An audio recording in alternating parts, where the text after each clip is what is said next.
Hi, everybody. So today I'm going to be answering a question. What is betterment when it comes to an insurance claim in the sectional title environment? And more particularly, the environment that we work in, very commonly in South Africa, around claims.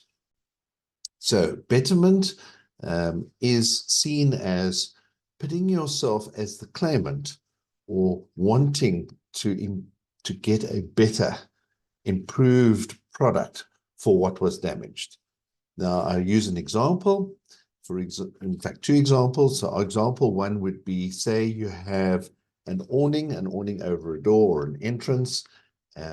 It's old, it's tatty. When it was made, let's say it was even made by a craftsman. It was made by welding metal objects together, and it had canvas over it, and it was now put up above your door, and you had the right permissions and everything to do it. So it's a legal thing, and there it is. But it's deteriorated. Say it's 11 years old.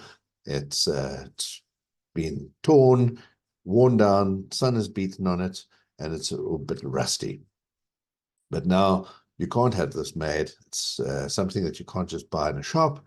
You're going to have to get something, again, made especially by craftsmen, and you want a very different one. You've decided you want aluminium, and you want it to be able to do things and twist and turn and make coffee for you or whatever you want it to do. And it's going to be an improvement. Never mind the fact that the old one was already in tatters, and some of the insurance companies then, for example, only pay half the value of the canvas, for example, if the canvas is all worn out over 10 years. So you would want betterment. So what would happen is the loss adjuster would negotiate with you and say, well, look, here is what we think it is. You know, we've got a photograph of it, what it looked like just before, because the valuation was done last year. And, you know, look, I'm prepared to give you 500 Rand for the thing. You want a new one that costs 3,000 Rand. So you put in 2,500 Rand, and we call it a deal. And you negotiate like that, and very often a happy result ensues. Okay, so there we go.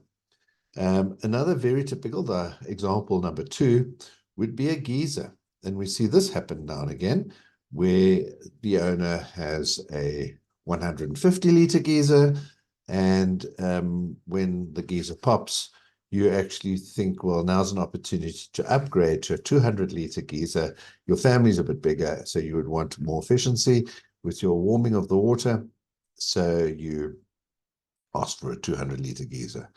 All you do is you pay the difference in price. What the 150 would have cost to replace, you pay the extra. And most of the insurance companies are very happy with that.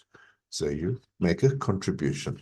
So some of the policies overseas, they actually formally call it a betterment charge, and the insurance company actually invoice the client. In South Africa, I've never seen an insurer actually invoice the client. The loss adjuster might have some sort of acknowledgement, but usually it's done at the loss adjuster's level.